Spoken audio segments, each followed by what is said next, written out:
Hello and welcome to Real People, Real Business, the podcast. My name is Izun Wachuku, your host. And as you well know, on the podcast, I invite entrepreneurs to come and tell us their stories and personal stories about their journeys and their challenges through being entrepreneurs. We also invite experts in different fields and sectors to come and share their insights and thought leadership on how they help SMEs. On today's episode, I have an amazing young lady who is the commercial director at DART. Her expertise is in business setup and strategy for growth, specifically in SME within the tech industry. She's also a mentor at the Dubai Women's Business Council and a startup mentor at the Abu Dhabi SME Hub. She's worked in Italy and now the UAE.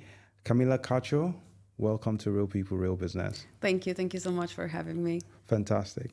So Camila, today we have a bit of a twist. When we initially spoke, the idea was to bring you on as an expert to share your voice on how DART helps SMEs get started and the gaps you've seen in the market and how you're doing more for SMEs and startup in the UAE.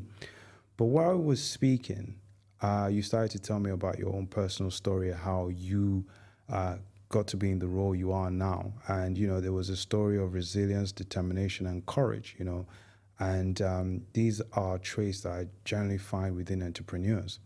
And I think we then switched it. You're not entrepreneur yet, but we then switched it to say, I think your personal story will be really inspiring, for your career to date in terms of other people hearing what you have to say. So I'd love you to tell me your story, which started, I believe, in Italy and how you ended up where you are now in your career today. Yeah. My story starts in Italy. That's where I'm from. I am half Italian, half Cuban. That's why I got the looks. Yeah, cool. And I had a very nice upbringing. Life was good. I am the eldest of 4 siblings, so I always had that little leader in me, being the leader of the family. Okay. Normal life, got my university degree, got my master's degree. I always wanted, to be independent. That's something that always characterized me. So I started working when I was 15.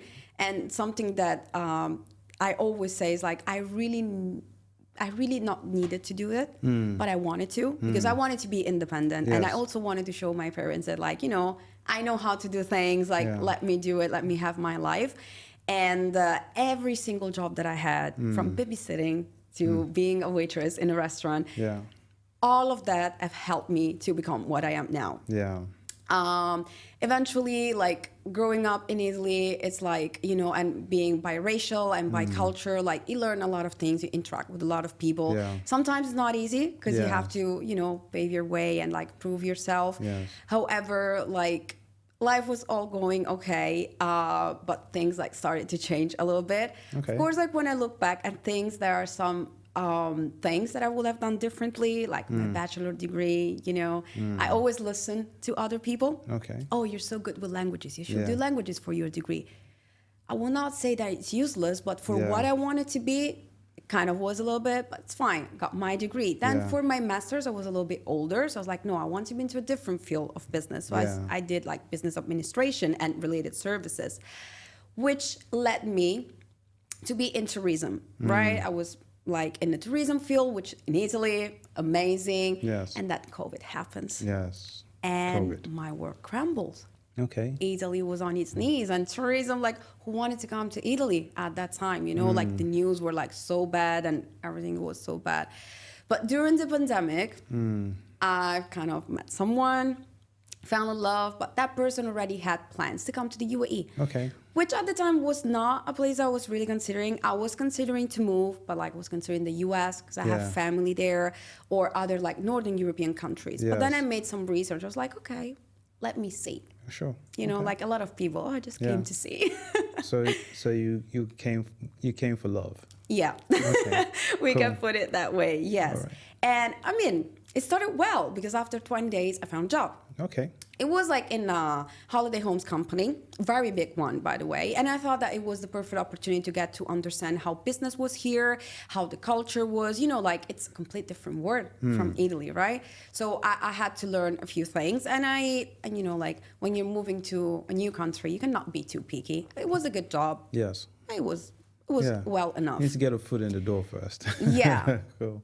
However, After a couple of months that I moved here, I received like one of the worst calls you can ever get. And that was my mom telling me that my father had a heart attack and he fell into a coma, and that I had to go back because possibilities that he could not wake up were really high. Yeah. So of course, like you can imagine this, like post-pandemic, where like, savings were not that big, Yeah. moving into a new country, Yeah. in a new relationship, with a Yeah. new job. Yes. All the savings went into the last minute trip. I went there. And then after a month, more or less, my father passed. And now my father was the main source of income for my family. Yes. My mom used to work with him. So the whole world was crumbling for Yeah. me. However, I was like, I need to go back to the UAE. Yes. Okay. Because I saw how the situation was in Italy. I'm like, I don't think I can help from here. Yeah. It was painful because not only I was going to grieve, but also I was being away from my family. Yeah. Right? I was like, I need to go back because that's my best possibility Yes. at the moment. So in tears, like lots of tears, I still remember a flight attendant that every now and then was coming to check on me because I was like 6 hours flight, Yeah. 6 hours crying. Oh, I was wow. devastated. We were not seeing that coming. He Yeah. was healthy, Yeah. and came back. And, like when we first moved to Dubai, we were just renting a room Yes. into a share apartment. Yes. And right before I had that call, we just decided to move into an apartment just for us. Okay. So of course, like me coming back after all those expenses, and you can imagine all the expenses related to it, someone passing away, and then like having to help your family. Yeah. We had no money. Right. So yes, an apartment for us, Yeah. completely empty. Wow. Okay. And with completely empty, I mean it. Yeah. So we had an air mattress that a friend of my boyfriend lended us, Okay. blanket, Yeah. no diwa, Oh, wow. no nothing. Wow. And that was for the whole first month because, of course, like at the time, I still didn't have a UAE bank account. Again, I just moved in. I didn't have Yeah. time to settle. So my money would have come like the month after, Yes. right? So I remember going to the mall Yeah. to use the toilet, to wash myself, to charge my phones, charge all my, all my devices. Yeah. Because that's all we could do. That's crazy. Yeah. I mean, because you've been on this journey, new country, things are changing, new relationship, and I'm sure that came with challenges as well, moving in for the first time or sharing with people.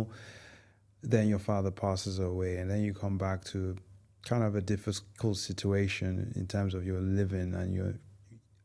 What was your state of mind like at this stage? I was destroyed. I'm not gonna lie. Everything was like, I felt also a little bit lost because I was like, okay, I have to be far away from everybody. Yeah. I have to be here. And everything was so different. So Yeah. sometimes it felt like I was in a sort of like dream-like situation. Like you kind of, it's very hard for you to understand, like in that moment, what are my priorities? What do I have to do? What am I doing? And again, I'm like, I came from a nice upbringing. So I'm like, why? Because your parents were wealthy. Yeah. You. So I'm like, why am I sleeping on the floor? Yeah. Why did I change countries to do this? Yeah. Right? But then I always try to see a reason in whatever is there. Okay. It's like one of the few things that helped me to like overcome what was happening. Yeah. Right? And I'm like, if I'm here and if I felt in that moment, in such a sad moment that I had to come back here, it is for a reason. There must be a reason. So I'm like, okay, this is not the right time. Can I ask what was the reason? Did you figure the reason out? So one of the simplest ones was that in Dubai, for me, for what I want to do, for the person I am, was going to be, I will not say easier, but like a better path Okay. to become the person that I wanted to be professionally and personally. Yeah. And at the same time, I am a person that has a lot of empathy, right? So I wouldn't have deal with my own pain if I was there with my family, because I would have taken their pain. Yeah. Okay. So Right. it would have made the whole process like very, very long, Yeah. right? So I think that these two reasons combined were like the main thing what I had to come back here to the UAE. But at the same time, it was like, life has to move on. Yeah. My life cannot end here. This has to be my start. Because anyways, like I hit rock bottom. Yeah. So there's nothing lower than that, you know? Can I ask, what was rock bottom like for you? Be in complete despair. I always had something going on in my life, in my brain. I want to do this, I want to do that, I have to do this, I have to do that, like in a nice way, you know? Oh, I want to jump into this project. Oh, I want to start learning a new language. Oh, I want to do a new trip. I didn't want to do anything. That wasn't me. I was helpless. I was not even eating. I was like, whatever. Yeah. But then I was like, this is not me. Yeah. This is not me, and this is not who I want to be. And this is not who my father wanted me to be. You know, like, and you know, like my mom also didn't want to see me there. Like my siblings, like, well, no, enough. Yeah. Like I kind of scroll myself a little bit. I'm like, okay, this is what we have. Yeah. And at the moment, what did I have? I had no money, but I had my brains. Right. Which is, to me, has always been my biggest asset. Yeah. I was like, let's make it work. Okay. So I stayed for a little while in this company in which I was, you know, long enough to start paying bills, buying some furniture. Yeah. And, you know, as soon, when you are in such a bad situation, every small thing Is a win. Yeah, it's beautiful, and you celebrate everything. You know, like the first shower in our apartment, first time that I was able to cook some food, like you know, all these things, and getting your car, and eventually like getting better and better and better. And I was like, okay, now that I got some knowledge about how the UAE works, like how's the business here, I've kind of like started to move and going through different. You know, different job experiences, but they were all kind of related to the business that I wanted to do, which is like more on an international level. Not only like the mere business setup, but the actual structuring of big enterprises. Even when I was in Italy, I've always been in business development. So I wanted to go back to it, which for me, business development is not knocking on doors for leads. It's the real business development, like from an idea to an actual successful thing, right? So that, like, eventually I was finding my way professionally. Okay. So I also found myself mentally, physically, going back to being healthy. And, you know, the grief and the pain are there. But I've learned how to deal with it. Yeah. You know, being far from your family, it's hard. Yeah. But you learn how to deal with it. Yeah, yeah. You know? So I want to pull out, before we go on to what you do at DART, I want to pull this out and zoom into this a little bit. You overcame what you were going through, was losing your dad, who you were very close to. You came from a very wealthy family, and all of a sudden you found yourself pretty much no money and struggling in your career. But you just mentioned that you kind of deal with it and you get on with it. What was it for you? What was the moment that you said, okay, I have to deal with this? Because you talked about you not being yourself. You'd lost weight. You weren't eating. Didn't want to do anything. What triggered you to say, nah, I have to change this. I have to move upwards? I have a little sister. She's 11 years younger than I am. And I do love all my siblings. I do love all my family. But she was my blessing. I still remember what I felt 21 years ago now when they told me that it was a girl. Because it's like me, 2 boys, and her. Okay. Yeah. And since she was born, she was always next to me. Like, she was my daughter, right? And I'm like, she always been, like, for an example, she speaks perfect English, right? Because she remembers me talking in English to her, and she's like, I need to be like my sister. I want to speak English too. Yeah. Like, you know, these minor things. Yes. And I'm like, what am I going to teach her? What if she sees me like this? I didn't want to go through any video calls at that time. Because I'm like, what is she going to see? Yeah. Like, what if she's looking up to me and she has to become this? No way. Yeah. No. So that's something that, and still, even when things goes go well, it's always like, oh, I want to be the coolest older sister. Yeah. Like, I want you to be proud of me. So Yeah. that's also what's pushed me to be like Yeah. more and more and more.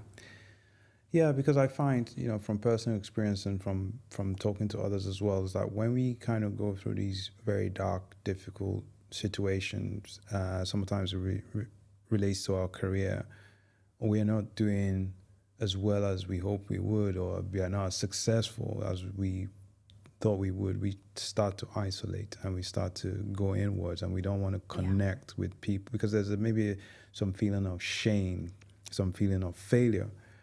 And so we stop reaching out or connecting with people who are friends or family and things like that. And actually that has probably sometimes the most adverse effect, because maybe connecting with those people who care for you, they can probably give you some advice, talk you out of it. Sometimes having even mentors to guide you out of this can be really, really helpful.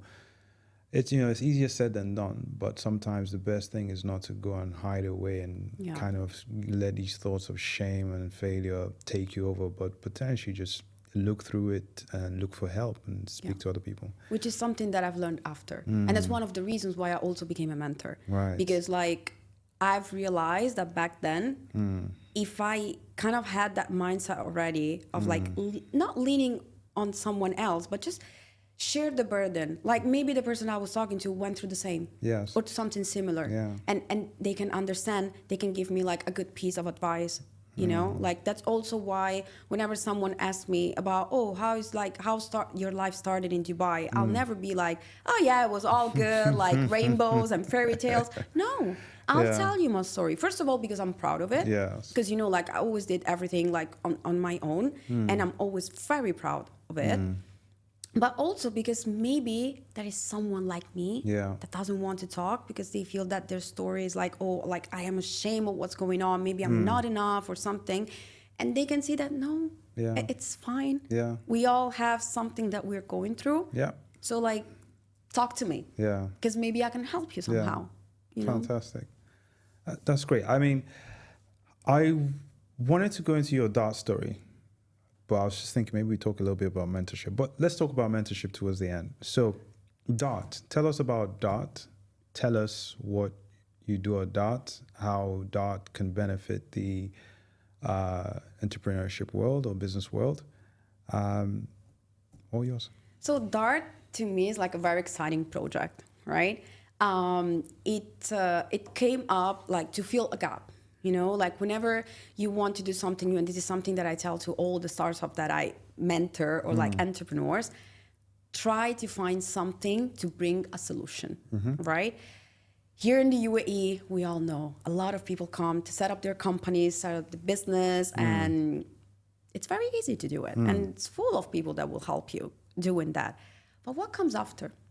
How do I land my first client? How do I actually develop my business? How do I find the right partners? How can I find that networking event for me to sponsor my company, my service? Like all these things, no one is there to teach you that, right? So that's also what Dart wants to be. Dart wants to be an ecosystem, a community, specifically for the tech, digital, and virtual asset businesses, because we also like figure out that focusing on a niche will be more beneficial to our customers, right? So the idea is like you come to Dart and you're not just there to sit on a desk with your laptop open and do your work. You can network with the people sitting next to you. They might need your service. You might need their service, right? And it's also about guiding them, don't just come here, open your business and then fly away again. Stay here because there's so many things that here can actually benefit the growth of you as a professional and your business, right? So it's about the community, it's about webinars, workshops. It's a lot about learning, a lot about knowledge, because I do believe that these are very important things that sometimes people don't see them as practical, as an actual sale. Yeah. But you need the knowledge. Yeah. You need these things to move, right? So Dart wants to be all of this, from the compliance through all the way becoming successful and having like your revenue streams up and running. Yeah, I think it's an exceptionally important service to have, because you have a lot of free zones and business setup companies, and they go as far as you pay us the money, we'll get you your visa, we'll get you a trade license, and off you go. Good luck. So the bridging this gap between, especially businesses who haven't originated from here, you're coming in. How does the local culture work? Guiding them through, maybe sense checking their business proposals, just make sure it makes sense. And of course, what's important for every business is to start making money. How do you find your clients?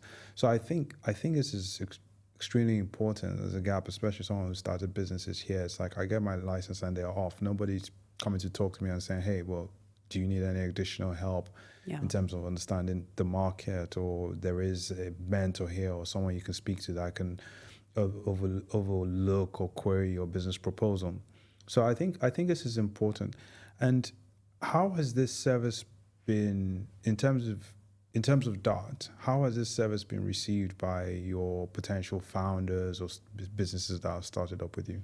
It was like a process, like you, what I always say to, it was like very similar to when like a startup has to present their service, right?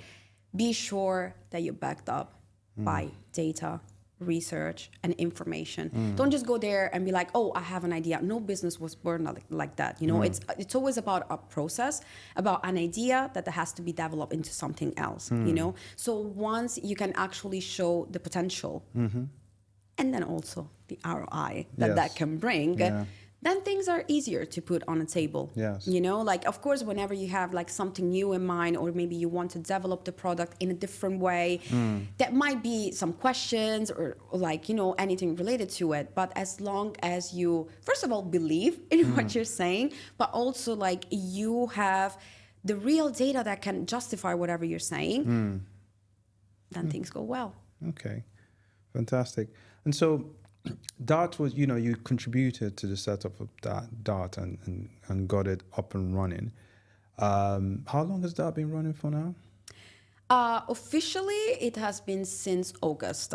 Okay. But of course, the work was like way before. There's always the other part of the iceberg. Yeah. But setting this up, did you find any challenges in getting it off the ground, in terms of setting it up? And if you did, how were you able to overcome them?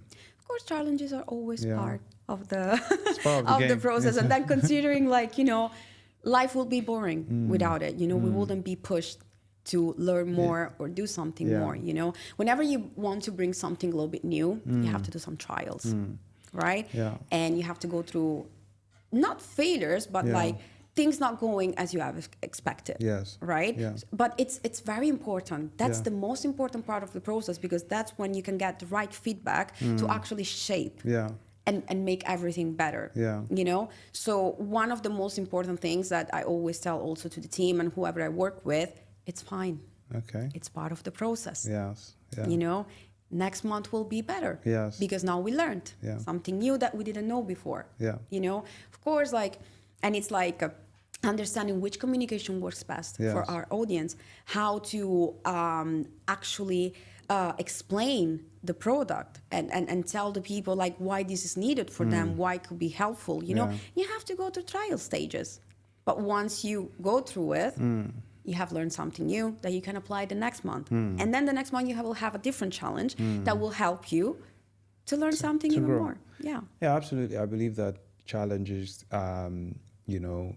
spark growth. They say embarrassment is the price you pay for wisdom. Yeah. I guess why I'm asking this question and trying to dig a little bit deeper is that there are people within their career path or within their job who maybe have come to a point where they feel they've plateaued and they're not moving forward.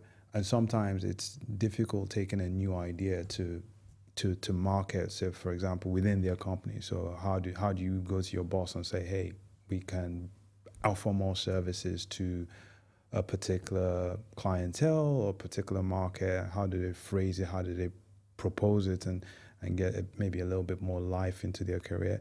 Did you face similar challenges with this, and in terms of stakeholders, internal stakeholders, and if you did, how were you able to navigate it? I think that proactiveness kind of played like a big role. What you say, it's completely true, because of course, like, you have your 9 to 5 and you have your salary that Yeah. every month will come to your bank account. Yeah. Kind of get comfortable with that, Yeah. even though sometimes you might feel that this world is a bit tight on you, right? That's the thing, don't get comfortable, right? What's the worst that can happen? That they say that they're not interested. Wow. Like, compared to all the other things that can Yeah. happen in life, take that shot. Yeah. Why not? Just be prepared, be Yeah. proactive, and be like, I've seen that this, and this is happening, and I think that this could be the solution for it. Proactiveness, it's the best way to go. Because again, not be afraid Yes. of rejection. Yes. Don't fear rejection, don't fear a no. Yeah. A no is not your ending point. Yes. It's another start. It's an actual second opportunity. Maybe your proposal wasn't that great. You didn't thought about it enough. Yeah. Right? Study again. Yeah. And then go with another proposal. Yeah. So you learn from the rejection and move forward. Of course. I find in situations like that, when you have the stakeholders and you want to pitch sort of an internal business idea to them, it's what I call the 3 Bs, which is the 3 benefits. So it's the benefit to yourself, the benefit to your customers, the consumers, and the benefit to your stakeholders, right? So benefit to yourself, maybe you want to do something that's a bit more fulfilling, maybe you'll get a pay rise, whatever that might be. So there's a benefit for you. And then the benefit to your consumers, like with you, there was a gap in the market. The consumers are going to benefit from this added attention and insights and support. And for the stakeholders, usually it's another income stream. So I think the ROI, always. if you're able to package it, looking at where all the benefits for all the players, potentially I find that is generally a lot better in terms of the reception. Yeah. And again, you always have to be proactive, because it's not that these 3 Bs will go to you. It's not like you're sitting at your desk and they will go to you. You have to go. You have to do the them. work. You're absolutely right. So you have to be proactive. Don't sit on the idea. Test it. Like you said, if it doesn't work, it doesn't work. If it does, you move forward with it. Okay, so I think the other question I have is, I'm a marketer. That's what I do. How important is marketing for you and for the founders that work within DARTS or the businesses that are set up? How do you guys utilize marketing to grow or scale your business? It is a very important tool. And sometimes it might be underestimated, but your communication is everything. Yeah. You might have an amazing product, but if you tell it to the wrong audience, you're not going to sell. If you tell it the wrong way, it will not be perceived as you want to, right? Colors, logo, branding, your target audience, your ads, your website, your digital footprint, it's everything. I mean, nowadays, I sometimes I don't even finish to introduce myself. I don't finish my name, and I already see a notification on LinkedIn saying that someone viewed my profile. That's what they're everybody is looking for, that, like, oh, let me see how you portray yourself online. It's like a metaverse of business. Exactly. And so it's very, very important, having the right emotions. So marketing and having someone expert that can guide you through it, it's very, very important, because, like, if you do things the right way, and again, the right communication, the right colors, the right everything, you can achieve your targets so easily. Exactly. It's all about marketing. Is about putting you in front of the audience, like you said, and speaking their language, the right message, and being visible, right? So if I always say, it's like, when you have an amazing product, it's like building a beautiful house in the desert, but nobody sees it. So there's no roads that lead to it. So you've got to send out invitations. Okay, so we're coming towards the end, and I wanted to just ask, what does the future hold for Camila? What's your 10, 20-year plan? So something that has always been like my goal for a while, it's like having a peaceful life. Okay. And by peaceful, I mean that I have that work-life balance to do all the things that I want to do, which is work, because I do love what I do, but also enjoy things in life, because what's the point of doing well at work if then you cannot actually enjoy all the things that you have worked for, right? So I see myself being a person that people will go to when they need business advice, when they need mentoring, like be seen as a person that can actually help you. Let it be your business, let it be your professional career. I really want to establish myself as that sort of figure, and I'm working towards it. Okay. And then so that at the same time I can work with what I love. I love talking to people. I love sharing the experiences. I love making strategies, getting to know new businesses, new products. Like I found that very, very exciting, you know? Yeah. And at the same time, I want to have the flexibility to be able to enjoy my life. You know, Yeah, you never yeah. know, like I might have like family, kids. Yeah. So I grew up with parents that were hard workers, but they never missed a birthday, a school recital, anything. So, and I want the same for me, you know? Sounds like freedom. Yes. No, I say it's that freedom to do the things you love and having the security of the finances being there as well. So, okay, something Pretty to, basic, but but it's like, but you say basic, but it's life. You know, if you are, you know, I've had guests come on here and some of them were in fantastically well-paid jobs, but they weren't happy. They were burning out. yeah. And then they've gone into an entrepreneurship journey, and it's a challenge every day, but they feel free. They can make those decisions. They can take those failures. So it's life, you know, and you know, I wish you all the best in it, and we'll catch up on that maybe in 10 years time.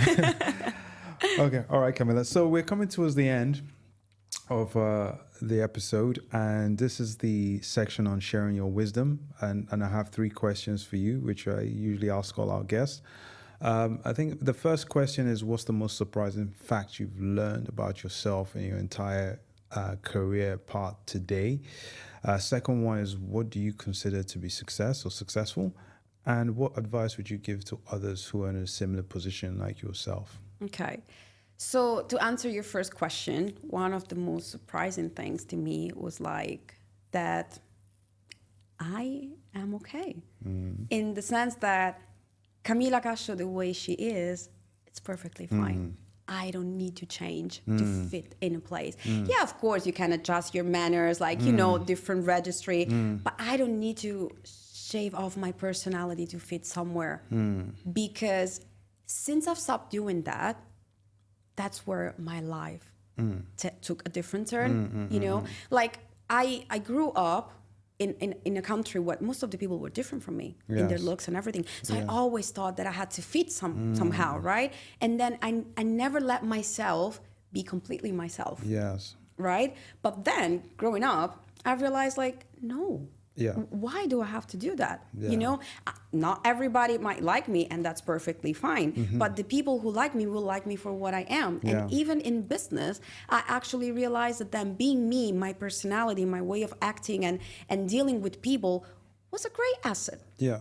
You know, and led me to all the things that I'm doing today. Yes. So that's one of the, you know, because growing up, I will never have thought of something like that. Yes. You know? I want to touch on that point before we go on to your second answer. You know, it's about being authentic, right? It's about being your real self. And I think a lot of us, when we go into the corporate world, because the corporate world has its rules, regulations, the way you dress, the way you show up, even the way you wear your hair, the clothes, you know, how you talk to customers. We're kind of trained. And like you said, you start to shave things off. And you try to fit in. And I always say that I don't look for a culture fit. I look for a culture add or a value add. Bring what you have to the table. Because I feel when you're authentic, you're free. And when you're free, that's your superpower. It's what makes you unique. Like you said, the way you show up and the way you talk to your clients, they'll remember that. Yeah. You know, if someone comes in and speaks quietly and slowly and calmly, they'll remember that, right? As opposed to when you're trying to force something that you're not, which I think a lot of us in our career paths have done at some point. And and just like you, I say to people, can you be authentic? You know, can you go back to being that? Because that's your superpower. So I'm glad that you found that out and you're living that Now I life live now. by it. Yeah. You know, like In my early years of the corporate world, I always used to wear long sleeves because my tattoos. I didn't want to show my tattoos, right? Or my hair. Yeah. I was wearing my hair always the same way and a ponytail. Yeah. And like my hobbies. Oh, yes, I work out here and there. And I was like, that's not me. Like, these tattoos are part of me. Yeah. My hair, if I want to go to work with braids, I'll do it. If I want to change my hair color, I do it because it's my hair and this is who I am. My hobbies, I'm lazy sometimes. Sometimes I'm more active. Yeah. I love reading mangas and watching animes, but I also do love like a nice, good Oscar movie, like, And you're a gamer as well. Yes. and it's fine, just part of who I am. I don't have to look cool for everybody. I have to look cool to myself. Absolutely. Okay, and going on to the second question is, what do you consider to be success? We go back to what we were saying before, like having that freedom. Yeah. That's what, seeing at business perspective, everything is going well. I'm happy. My life also is going well. Yeah. Now I'm successful. Okay, fantastic. And the final question is, what advice would you give to others who are in a similar position, such as yourself? Get out of that social construct that they're putting onto you. You're 30, so you're supposed to be married, having kids, and be at the stage of your corporate life. No, that's not true. Your life, your pattern, your story. You decide, because everybody's different, right? So never compare your life to the one of the person sitting next to you. You don't know what this person is going through, right? Don't just go on social media and see, but they're doing this and I'm not. They're like, they're in a better position than I am. It doesn't matter. It does not matter. Yeah. Like, seriously. Yeah. It is about yourself, about your life, again, about being authentic, true to yourself, write your story, and be the owner of that story. So then you can get your freedom, your happiness, and you will not even care about what the others are doing. Fantastic. Camila, thank you so much for coming on to the podcast. And, you shared so much with us today. And, it was a pleasure.